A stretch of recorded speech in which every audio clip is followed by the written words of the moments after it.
बात करते हैं। सबसे पहले आपको बताते हैं कि जोशीमठ जैसे हालात अब चमोली के पगनो गांव में भी दिखने लगे हैं। यहां पर भूस्खलन के बाद घरों में बड़ी बड़ी दरारें पड़ गई हैं, जिससे लोग बेघर होने लगे हैं। वहीं महिलाएं ऐसी स्थिति को देखकर फूट फूट कर रो रही हैं। गांव में लगातार हालात बिगड़ते ही जा रहे हैं। प्रशासन की कार्यप्रणाली से भी लोग नाराज दिख रहे हैं। 15 से ज्यादा घर अभी तक पूरी तरह से प्रभावित हो चुके हैं, जबकि 42 परिवारों को शिफ्ट करने की बात कही जा रही है। वहीं गांव में भूगर्भीय सर्वेक्षण की टीम पहुंची, जो भूस्खलन की वजह का पता लगाएगी। मेरा तो 14 परिवार है, कहाँ मेरे बच्चे रहेंगे, कहाँ मेरा गाँव घर कोड़ी कुछ नहीं है यहाँ। मेरे को ऐसा त्रास लग रहा, देखो तुम खुद मेरे मकान को भी देखो, इतने बड़े परिवार है हमारे, कहाँ हम रहेंगे। प्रशासन ने कुछ नहीं दिया हमको, कहाँ हमको टीन है, कहाँ कुछ नहीं है, कहाँ रहेंगे हम, इतने छोटे बच्चे हैं, हम कहाँ रह सकते हैं। हमको आप ही देखो कि कहाँ है, इनके जगह कहाँ पे रहना चाहते हैं जी। और अभी तक मेरा कोई वो नहीं मिला मेरे को। कितना खतरा है आपको? खतरा बहुत ज्यादा है मेरे को, पूरा ही स्लिप आ रहा नीचे जी। मकान की तरफ जी। अकेला आदमी हूँ मैं, और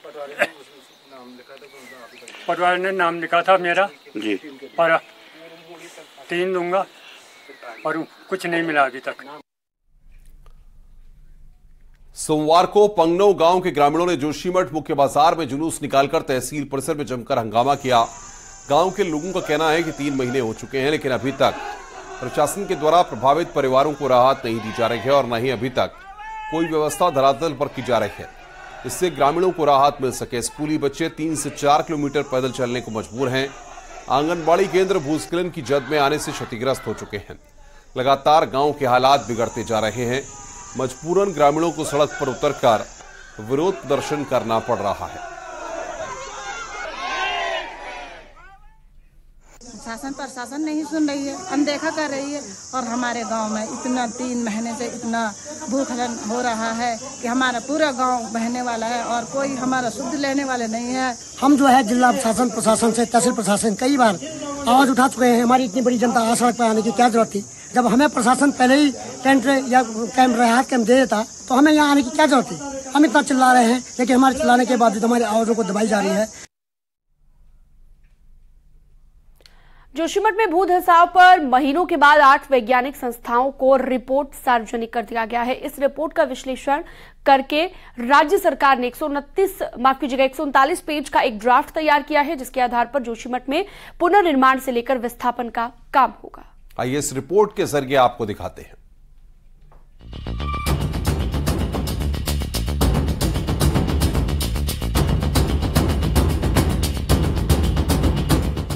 जोशीमठ आपदा के बाद वैज्ञानिक संस्थाओं द्वारा की भूधसाव के कारणों की जांच रिपोर्ट आखिरकार सार्वजनिक कर दी गई। लगभग सभी रिपोर्ट से यही निष्कर्ष निकला है कि मोरेन पर बसे जोशीमठ शहर में अनियंत्रित निर्माण और ड्रेनेज सिस्टम की अनदेखी इस ऐतिहासिक शहर को ले डूबी। वैज्ञानिक रिपोर्ट ने कई बातों पर अपना ध्यान खींचा है। जोशीमठ की रिपोर्ट में क्या क्या है हम आपको बताते हैं। पिछले 4 दशक से जोशीमठ धीरे धीरे धंस रहा है। जनवरी 2022 को भी एक अंतरिम रिपोर्ट दी गई थी, जिसमें एनडीएमए और सीबीआरआई ने खतरे से आगाह किया था। मोरेन के मलबे पर बसे शहर में हुआ अंधाधुंध निर्माण, छोटी बस्तियों वाले क्षेत्रों में नहीं पड़ी दरारें, जमीन से 18 से 48 मीटर अंदर तैयार हुई वाटर बॉडी। इस रिसाव के चलते ही कई क्षेत्रों में धंसाव हुआ। मारवाड़ी, सिंगधार, सुनील गांव चपेट में आए थे। नरसिंह मंदिर क्षेत्र को रिपोर्ट में बताया सुरक्षित। अगर हम देखें नेशनल इंस्टीट्यूट ऑफ हाइड्रोलॉजी और सेंट्रल ग्राउंड वाटर बोर्ड, तो उनका कहना है कि जो धाराएं बह रही थी नीचे से, वो धाराओं को रोक दिया गया है। कहीं रुक गई है, वो ठीक से वो बह नहीं रही है, और प्लस पानी सीप कर रही है अंदर, उसके कारण अंदर से जो धारा बह रही है वो पूरी मिट्टी ले जा रही है साथ में। जो हमने देखा अभी जेपी कॉलोनी में जो पानी निकल रहा था, उसमें बहुत सारी घुली हुई मिट्टी भी थी। 8 वैज्ञानिक संस्थाओं से मिली रिपोर्ट का फाइनल ड्राफ्ट बनाकर केंद्र को भेज दिया गया है। इसमें पूरे जोशीमठ को high risk zone, medium risk zone और लो रिस्क जोन की कैटेगरी में बांटा गया है। इसी आधार पर घरों को भी डिवाइड किया गया है। भारत सरकार ने हाई रिस्क जोन एरिया को पूरी तरह से खाली कराने के निर्देश दे दिए हैं। इन रिपोर्ट्स के आधार पे जो main rehabilitation point of view से अगर हम देखते हैं तो पूरे जोशीमठ को 3 क्षेत्र में विभाजित किया गया है, high risk zone, medium risk zone और लो रिस्क जोन। जो अभी भारत सरकार पे तय हुआ है कि हाई रिस्क जोन को पूरा ही यहां से हटाना पड़ेगा।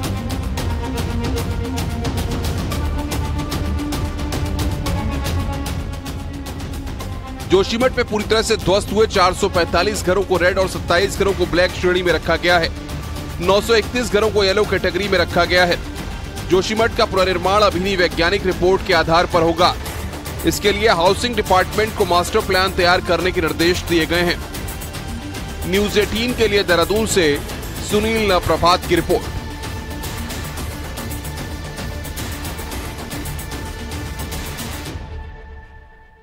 जोशीमठ में भूदस्ताव के मामले में नैनीताल हाईकोर्ट से एनटीपीसी को कोई राहत नहीं मिली है। एनटीपीसी को जोशीमठ के तपोवन में काम करने की फिलहाल अनुमति नहीं मिली है। कोर्ट ने सभी रिपोर्ट को नेशनल डिजास्टर मैनेजमेंट अथॉरिटी को भेज दिया है, जहां पर इस बात की जांच की जाएगी कि पहाड़ी को खतरा है या नहीं। एनडीएमए के निर्णय के बाद ही एनटीपीसी के प्रोजेक्ट को लेकर कोई फैसला लिया जा सकता है। एनडीएमए के पास जाना है केवल इस इंटरिम रिलीफ एप्लीकेशन को लेके कि कंस्ट्रक्शन की परमिशन एनटीपीसी को हो, फर्दर ना हो, और उससे पूरे जोशीमठ टाउन में क्या इम्पैक्ट होगा। हमारा ये मानना है कि ये परमिशन बिल्कुल नहीं देनी चाहिए, क्योंकि मल्टीपल रिपोर्ट्स में ऑलरेडी एनटीपीसी का नाम है। एनटीपीसी ने उन रिपोर्ट्स का आज तक कोई जवाब नहीं दिया है। सीएम पुष्कर सिंह धामी आज से लंदन के दौरे पर हैं, जहां पर कई बिजनेस घरानों से मिलकर उत्तराखंड में होने वाले इन्वेस्टर समिट के लिए आमंत्रित करेंगे। ब्रिटेन दौरे के बाद भी सीएम धामी ने समिट को लेकर कई प्लान तैयार किए हैं।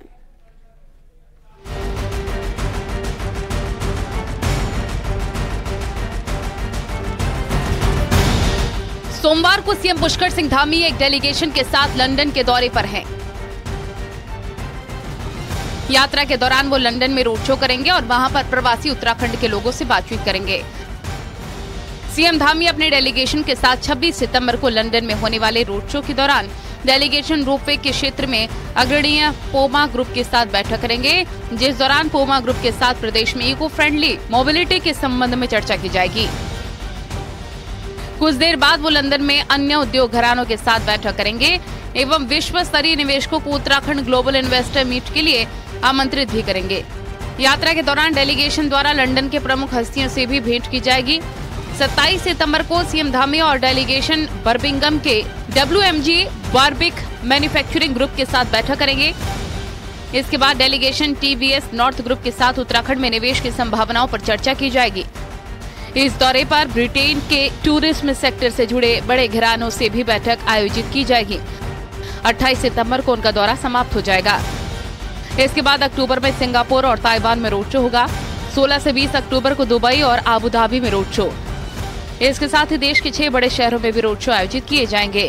अहमदाबाद, चंडीगढ़, मुंबई, बेंगलुरु, चेन्नई और हैदराबाद में ये रोड शो होंगे। उत्तराखंड में निवेश के लिए अभी तक करीब 7,000 करोड़ का MOU साइन हो चुका है, जबकि प्रदेश में 2.5 लाख करोड़ के निवेश का लक्ष्य रखा गया है, जिसके लिए देहरादून में 8 से 9 दिसंबर को उत्तराखंड इन्वेस्टर समिट का आयोजन किया जाएगा। Bureau report, news 18।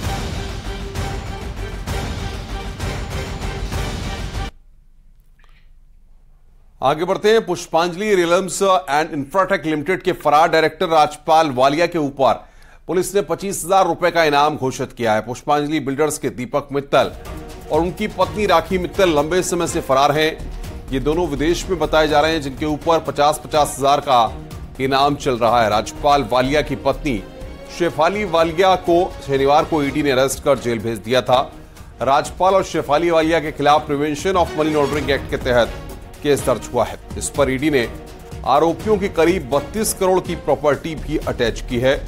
देहरादून में पुष्पांजलि रियल्म्स एंड इंफ्राटेक लिमिटेड के डायरेक्टरों ने फ्लैट्स के नाम पर कई लोगों से पैसे लिए थे, लेकिन वो जनता के पैसे लेकर रफू चक्कर हो गए। थाना डालनवाला पर एक मुकदमा पिछले वर्ष लिखा था, जिसमें मित्तल फैमिली जो है इनके दीपक मित्तल और राखी मित्तल पर इसमें केसेस रजिस्टर्ड थे और इसमें इन्वेस्टिगेशन के दौरान राजपाल वालिया का नाम आने पर उस पर भी साक्ष्य होने पर इस पर इनाम घोषित किया गया, क्योंकि तीनों लोग अभी फरार चल रहे हैं लगातार और न्यायालय से इसमें वारंट भी लेने के बाद इसमें इनाम किया गया। राजपाल वालिया पर अब 25,000 का इनाम भी अभी घोषित किया गया है। और ये 2 लोग जो पहले पुरुष थे, इनका अभी पता चला था कि इंडिया में नहीं है, बाहर है, तो लुकआउट सर्कुलर भी जारी है। उत्तरकाशी में विकासखंड मोरी के भंगवाड़ में टॉस नदी पर बनी ट्रॉली की रस्सी टूटने की वजह से 50 साल की महिला नदी में जा गिरी, जिससे महिला की घटनास्थल पर ही मौत हो गई। ग्रामीणों ने बताया कि इस ट्रॉली से लगभग 65 परिवारों का आवागमन होता है और ट्रॉली की काफी वक्त से मरम्मत भी नहीं की गई थी। वहीं रस्सी भी काफी पुरानी हो गई थी, जिससे विभाग को बदलने के लिए कहा गया था, लेकिन लोक निर्माण विभाग ने इस पर कोई ध्यान नहीं दिया गया।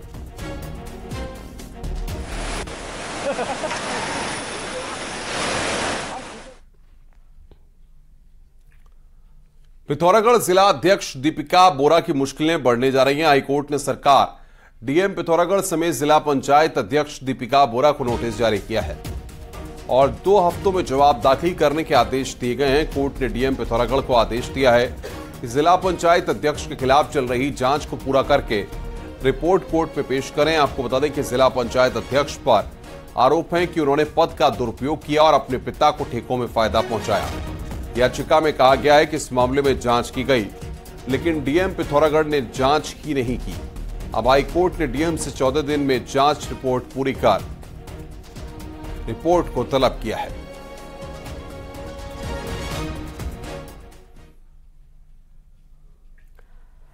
रेरा एक्ट को लेकर सीएम धामी ने बड़ा फैसला लिया है, जिसका असर अब हल्द्वानी पर साफ पड़ रहा है। आखिर क्या यह बड़ा फैसला है जिससे विरोधी भी सीएम पर कायल हो गए हैं?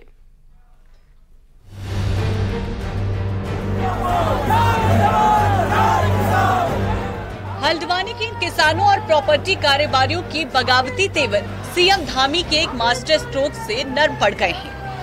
हल्द्वानी और रामनगर में रेरा एक्ट लागू होने से ये लोग नाराज थे, लेकिन सीएम ने इन्हें बुलाकर सब कुछ ठीक करने का भरोसा दिया है, जिसके बाद 40 दिनों से जारी ये आंदोलन अब खत्म हो गया है। हमारी किसान युवा संघर्ष समिति भी थी, उसमें हमको 4 चीजों पर माननीय मुख्यमंत्री जी ने आश्वासन दे करके बोला है कि 6 माह के भीतर जो है ये जो 5300 स्क्वायर फीट वाली जो ये बाध्यता थी ये किसानों के ऊपर से खत्म हो जाएगी। इसके लिए एक 6 महीने के लिए कमेटी गठित करी, जिसमें चेक एंड बैलेंस के लिए हम यानी सरकारी गवर्नमेंट सर्वेंट के साथ हम लोगों को भी रखा गया है। सीएम धामी ने रेरा एक्ट में तब्दीली के साथ ही किसान और प्रॉपर्टी कारोबारियों की 4 मांगों पर भी कार्रवाई का भरोसा दिया है, जिससे आंदोलनकारी किसान खुश हैं। जो रेरा के नियम थे वो धरातल पे उतरने के लायक थे ही नहीं। जिस तरह से रेरा के नियम उठा के अधिकारियों ने लागू कर दिए, वो नियमों में बहुत ज्यादा विसंगतियां थी। हम लोगों का डेलीगेशन युवा किसान संघर्ष समिति गैर राजनीतिक संगठन के माध्यम से हम लोगों ने पिछले 40 दिन से हम लोग संघर्ष कर रहे थे। दरअसल किसान और प्रॉपर्टी कारोबारियों की दलील थी कि रेरा एक्ट लागू होने से जरूरतमंद लोग ना तो जमीन बेच पाएंगे और ना ही खरीद पाएंगे, क्योंकि एक्ट के तहत कॉलोनी काटने या जमीन बेचने के लिए जितनी चौड़ी रोड की आवश्यकता है, वैसी जमीन हल्द्वानी और रामनगर के इलाके में नहीं।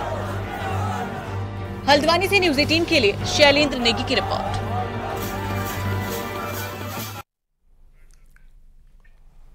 और आइए अब देखते हैं पहाड़ की 10 बड़ी खबरें। पहाड़ टॉप 10। हल्द्वानी के लाल कुआं में आंचल मिल्क प्लांट में अमोनिया गैस लीक हो गई, जिससे 8 कर्मचारी बेहोश हो गए, जिन्हें अस्पताल में भर्ती कराया गया। नैनीताल के बीडी पांडे जिला अस्पताल में अतिक्रमण पर हुई कार्रवाई पर सरकार ने अपनी रिपोर्ट कोर्ट में पेश कर दी है।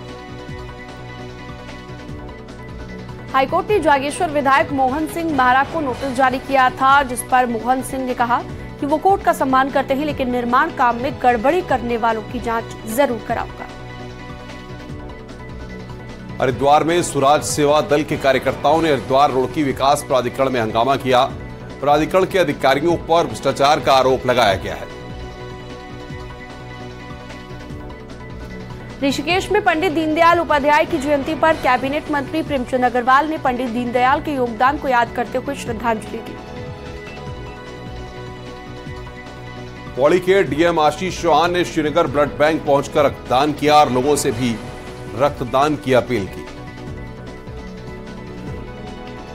देहरादून में शराब कारोबारी ने एक होलोग्राम काट कर 2 शराब की बोतलों को लगाया था, जिस पर आबकारी अधिकारी की शिकायत पर मुकदमा दर्ज हुआ। देहरादून में सार्वजनिक स्थानों पर अब शराब का सेवन करना महंगा पड़ सकता है। पुलिस सड़क किनारे शराब पीने वालों के खिलाफ कार्रवाई करेगी। रुद्रप्रयाग में घोड़े खच्चर डंडी कंडी संचालकों ने बैठक की है। सभी ने बिना लाइसेंस के घोड़े खच्चरों के संचालन पर कड़ी आपत्ति जताई और प्रशासन से कार्रवाई की मांग की। रुद्रप्रयाग में पुलिस अधिकारियों ने ग्राम प्रहरियों और गांव के लोगों के साथ संवाद किया और गांव में आने वाले संदिग्ध लोगों पर नजर रखने की बात कही है।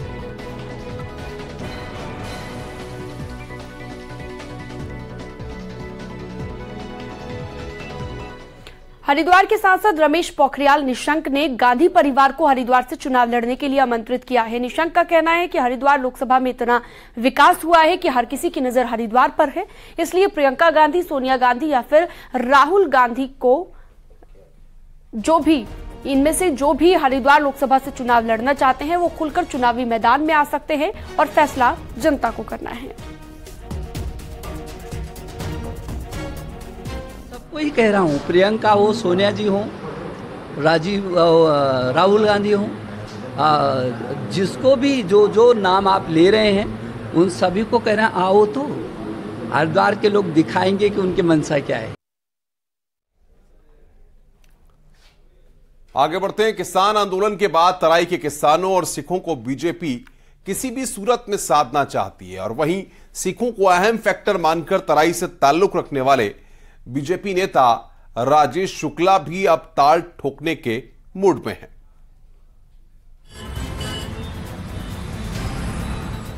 अस्सी के दशक में जब दंगे हुए तो उधम सिंह नगर में कई सिख परिवारों को शरण देने का काम बीजेपी नेता राजेश शुक्ला के परिवार ने किया।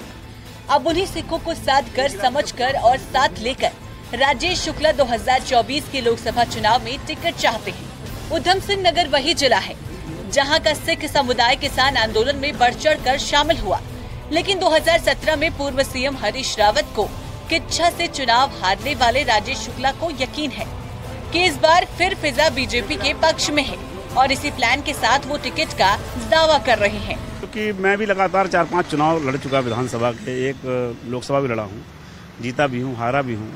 मेरे हाथ से तत्कालीन मुख्यमंत्री हरीश रावत जी की भी हार हुई थी, तो इस नाते थोड़ा लोग मुझे महसूस करते हैं कि नहीं भी जाना चाहिए पार्लियामेंट में, और राजनीति में महत्वाकांक्षाएं तो होती ही हैं, बट हमारी पार्टी के संस्कार हैं कि हम लोग दावा करते हैं और पार्टी जो निर्णय देती है उस निर्णय के साथ दृढ़ता से खड़े होते हैं। नैनीताल लोकसभा सीट में पहाड़ और तराई का कॉम्बिनेशन है और इसी को देखते हुए पार्टियां यहां उम्मीदवार उतारती रही हैं, पर बदलती डेमोग्राफी में अब नए दावेदार को चांस की उम्मीद लगी है। लेकिन नैनीताल सीट से 2019 में लोकसभा चुनाव लड़ चुके हरीश रावत को इन दावों में कोई दम नहीं दिखता। हरीश रावत के मुताबिक धर्म, जाति, क्षेत्र और सियासत काम नहीं आने वाली और राजेश शुक्ला और बीजेपी का कोई दाव काम नहीं आने वाला। स्वरूप सब जगह का बदल रहा है। यदि उसमें हम क्षेत्रता, जातीयता, भाषा, धर्म लेकर के आएंगे तो ये छोटे राज्य का सत्यानाश हो जाएगा। तो ये राजेश शुक्ला जैसे जो व्यक्ति हैं, ये पहले तो भाजपा की जो आइडियोलॉजी है वही सत्यानाशी है, और राजेश शुक्ला जैसे लोग जो है उस आइडियोलॉजी को और ज्यादा विभत्स बनाते हैं। साफे तराई के किसान और खासतौर पर सिख सियासत के केंद्र में है और बीजेपी नैनीताल सीट पर इसी फैक्टर को देख रही है। ऐसे में देखना होगा कि समीकरणों पर नेताओं की दावेदारी को पार्टी कितना गंभीरता से लेती है। हल्द्वानी से शैलेंद्र नेगी के साथ दीपांकर भट्ट, न्यूज़ 18, देहरादून।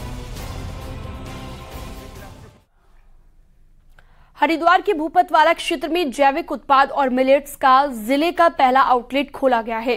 कृषि मंत्री गणेश जोशी और सांसद रमेश पोखरियाल निशंक ने उद्घाटन किया। गणेश जोशी ने कहा कि प्रधानमंत्री नरेंद्र मोदी की पहल पर विश्व के कई देशों में मिलेट्स को अपनाया जा रहा है। राज्य सरकार भी मिलेट्स और जैविक उत्पादों को बढ़ावा देने के लिए कई योजनाएं चला रही है।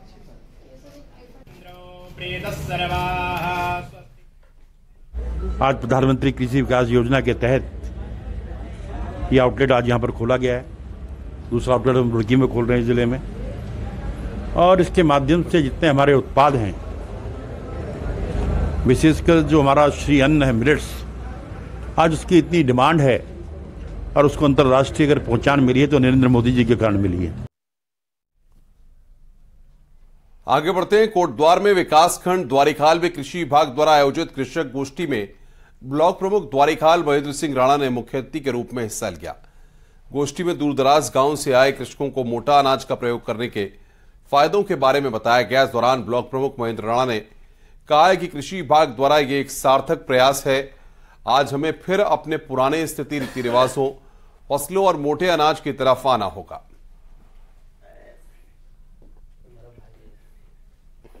आज द्वारिखाल ब्लॉक में कृषि विभाग द्वारा किसान गोष्ठी करी गई है, जिससे मैं सभी किसान भाइयों को ढेर सारी शुभकामनाएं देता हूं। और मैं कृषि विभाग को ये कहना चाहूँगा कि इसमें थोड़ा सा और प्रयास करके हमारे किसान भाइयों को और ज़्यादा से ज़्यादा इसकी सुविधा मिले। पूरा पहाड़ इन दिनों नंदामय है। नैनीताल में भी भक्ति का सैलाब उमड़ा और इस महोत्सव की पंच आरती सबसे बड़ा आकर्षण का केंद्र बनी।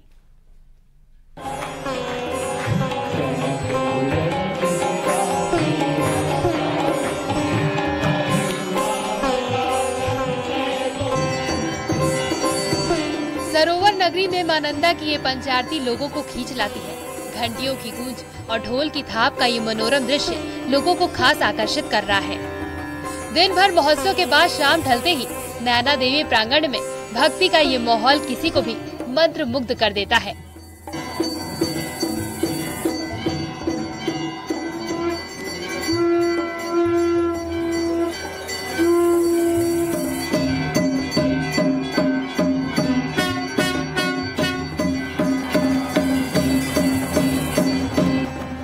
पुजारी विशेष विधि विधान से पूजा कराते हैं और मां की 5 वस्तुओं से अर्चना की जाती है।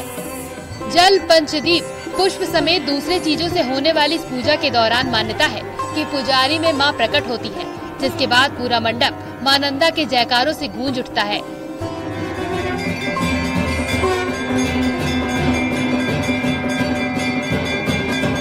वो जगदम्बा को दिन भर जो लोग कहता है कितनी सुंदर है, क्या है, कैसा है, कितना है, तो उसके हम ये अलाएं बलाएं सब दूर करते हैं। शाम को आरती से 5 प्रकार से आरती की जाती है और आरती करने के पश्चात इतना आनंद आ जाता है कि स्वयं भगवती जगदम्बा मेरे हृदय में निवास करने लगती है। इस आरती का क्रेज इस कदर है कि दिन भर की थकान के बाद भी लोग यहाँ खींचे चले आते हैं।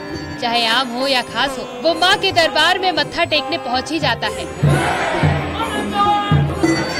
लोगों का कहना है कि इस मेले में मां खुद ही अपने भक्तों को ले आती है।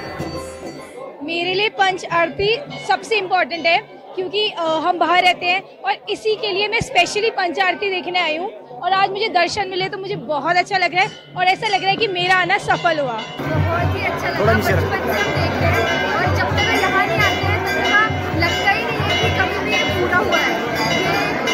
ये हमारे लिए बहुत स्पेशल है। कोई प्लान नहीं, कोई कुछ नहीं, अचानक से माता ने ही बुलाया होगा ताकि नाइट में ही अचानक निकल आए।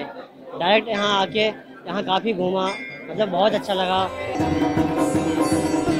भक्ति में ही शक्ति होती है, ये सुना जरूर होगा, लेकिन यहाँ सब कुछ सामने दिख रहा है। ये मां नंदा की ही कृपा है कि दूर दराज से लोग यहाँ बस खींचे चले आते हैं और अपनी मनोकामना पूरी कर वापस लौट जाते हैं। न्यूज़ 18 के लिए नैनीताल से वीरेंद्र बिस्ट की रिपोर्ट।